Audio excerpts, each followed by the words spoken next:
Don't you hate it when you spend all this time trying to craft the perfect Facebook post with beautiful imagery or video and just the right text that captures just the right emotions, and then you post it, and then nothing? What happened? Where's the love? In this video, I'm going to show you why no one or almost no one is liking your Facebook posts and how to fix it. It starts right now.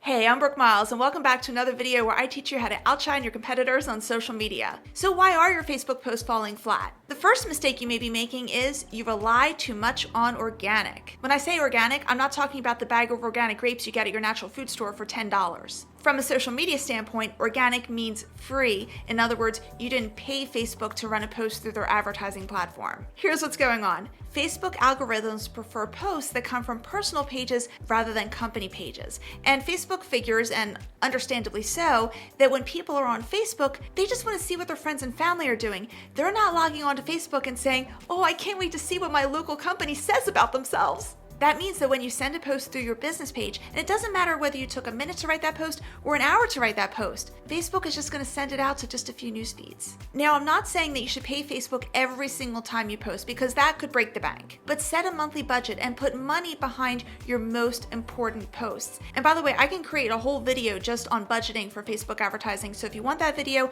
let me know in the comments. So when you're spending money, you're either boosting a post, which is essentially a form of advertising, you're turning a post into an ad, or you're running an ad through Facebook's ads manager. And advertising on Facebook means that you're paying Facebook to deliver your content to way more people who meet the criteria of your target audience. The next mistake you may be making is that you shy away from video. Facebook loves it when you post video, and they'll deliver your video to more news feeds than they will any other type of post format, whether that's an image or just plain text or a link. And when I say video, I'm not talking about a video that you happen to have on YouTube or Vimeo and you're sharing a link to that. I'm talking about a video that you upload directly onto Facebook. And believe me, a lot of us are scared of video, and I was scared of video for the longest time, okay? And now I'm like, I live video. Here's an easy way to start. Create short videos from your phone. Might be a minute or two long, maybe a little more if you have more to say. And all you're doing is you're covering micro topics, one little micro topic per video.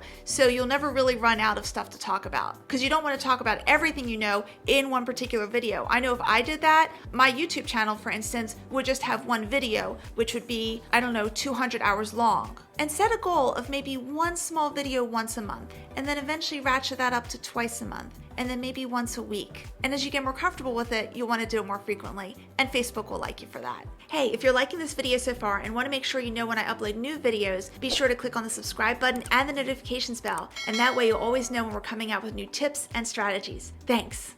The next mistake is that all your posts look about the same. Now, I know I just said that video is great, but it doesn't mean that every single post should be a video. So if you just have video after video after video, or let's say you don't do video and you just have image after image or link after link after link, it looks forced and less natural. Remember, we're all humans and we're just messy creatures, okay? So mix it up with your content. Now, I'm a type A control freak, so I don't like living my life like this.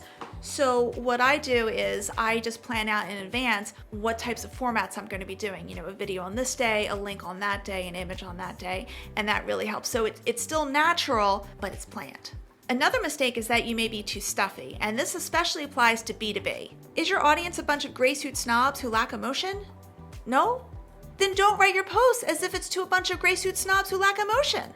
Make your writing a little more informal, a little more relaxed. And yes, you still need to spell things correctly and use proper grammar because you still need to be professional. Just don't be so dry. Here's what you can do. After you write a post, read it out loud and ask yourself, if you were speaking, would you say it that way? If the answer is no, then write it differently or type it differently. Or if you're on your phone, type it differently. Write your posts the way you talk. People are more likely to engage with posts that sound human. Speaking of human, your content might be lacking the human element. When's the last time you showed the human side of your business? Whenever you can, share pictures of yourself or your team in action, or share pictures of your customers if applicable for your business and with their permission. Share images or video that have testimonials or success stories. Highlight your team members once a month or once a quarter with a few sentences about here's what they do at your company, and here's why they enjoy doing what they do, and here's what they do outside of work. Those types of posts always do well. At the same time, you don't want to be too self-promotional. Do you like people who constantly talk about themselves? No? Then don't be that person either. Make sure most of your content isn't self-promotional, but instead educational or inspirational, or add some value to your readers' lives. People are much more likely to engage. I will say one exception to this rule are nonprofit organizations that need to share a lot of success stories and a lot of testimonials so that way they can encourage more donations. So they have more room for some self-promotion. And whether you're nonprofit or for-profit, plan out your content in advance so you're sure to have the right mix of self-promotion and non-self-promotion. Another roadblock is that you ignore people's mindset. This is huge, and this is a concept that you need to understand not just for Facebook, but for all of your marketing. Remember that every single time you put a message out there, you're interrupting someone's day. They were in the middle of thinking about something else or doing something else. So when someone's on Facebook, they're in the mindset of seeing what their friends and family are doing, and here comes your marketing message. So you know what? You need to earn their attention. Don't assume that what you're saying is interesting. Make it interesting. That's the secret to successful marketing. Thank you very much. Now for the power tip. If you want to get to know your Facebook audience better, go to your business page, then go to Manage, then Insights, then People. There you'll get information on your Facebook fans and followers, specifically age demographics, gender, language, and location. Seeing this information will help you better understand your typical Facebook fan, so when you're crafting a post, you're crafting it for them.